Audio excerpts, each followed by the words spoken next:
Oh Lord, I know I'm going to get a whole lot of hate for this. In this video, I'm going to be giving you guys my opinion for the top 5 players in the NHL today. Now, I can already feel your fingers, I can hear them going onto your keyboards, calling me stupid, calling me an idiot, you don't know what you're talking about. I'm ready for all of that. This is my opinion alone, and let me know in the comments who your top 5 are. So without further ado, let's get into this. This is going to be a wild one. So first and foremost, it's no surprise, I got Connor McDavid. Connor McDavid.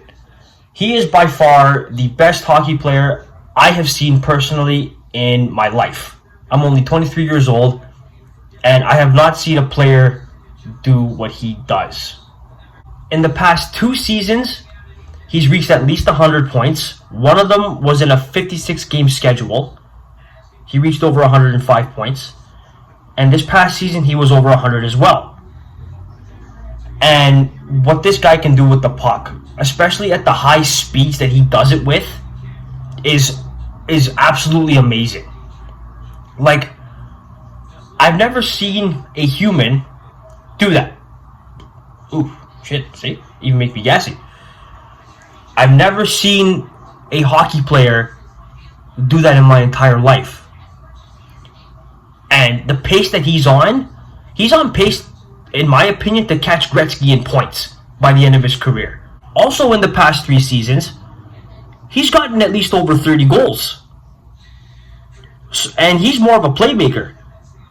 And I have a feeling once he starts shooting even more than he already does, like he's already in a different class of the league, he's going to be even better. So Connor McDavid is my number 1. At number 2, I have Austin Matthews. And this is where I'm going to say where all the keyboard warriors come in and call me biased and all that stuff. The reason why I have Austin Matthews at number 2, guys, is because I have never seen a centerman score goals like he does. He has reached 40 goals in 5 of his first 6 seasons in the league. And in the past 3 seasons, he's got 47 in 2019-2020, 41 in 2021, which was a shortened season, 41 goals in 56 games, and this past season, he's got 60. 60 flipping goals. The last player to do that was Steven Stamkos. Him and Ovechkin are the greatest goal scorers of the past half decade. By far. By far. There's no debate there. He's won back-to-back Rocket Richard trophies.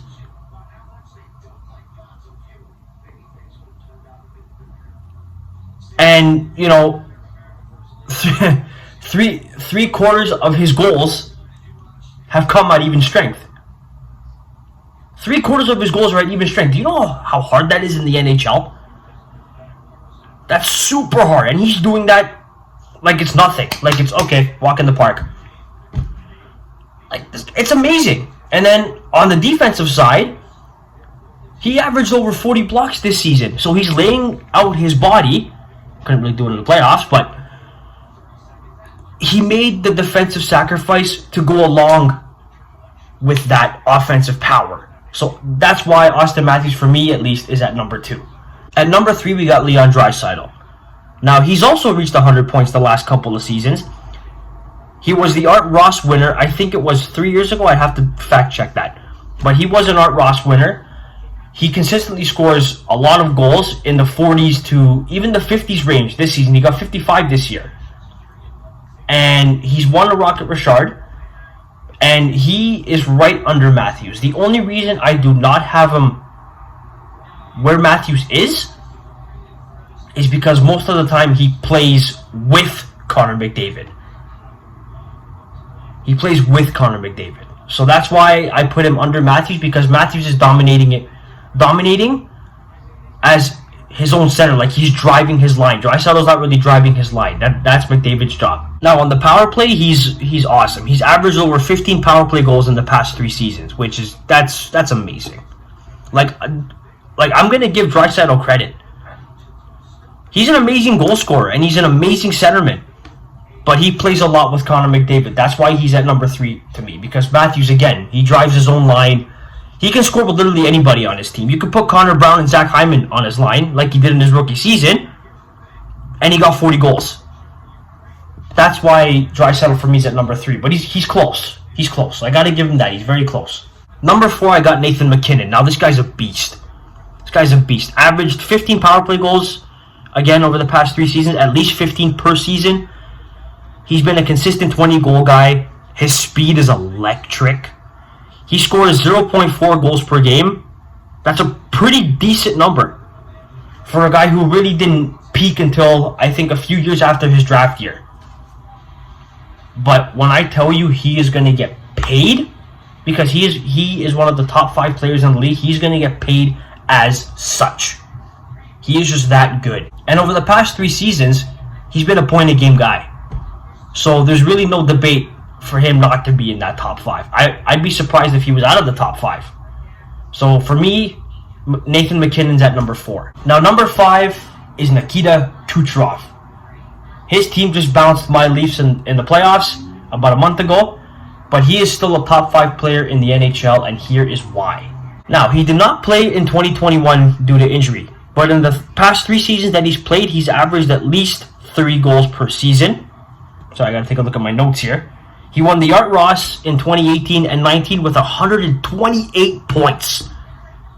128 points.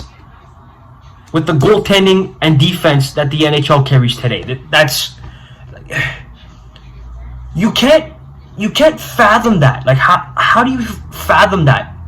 A player gets almost 130 points who's not named Connor McDavid.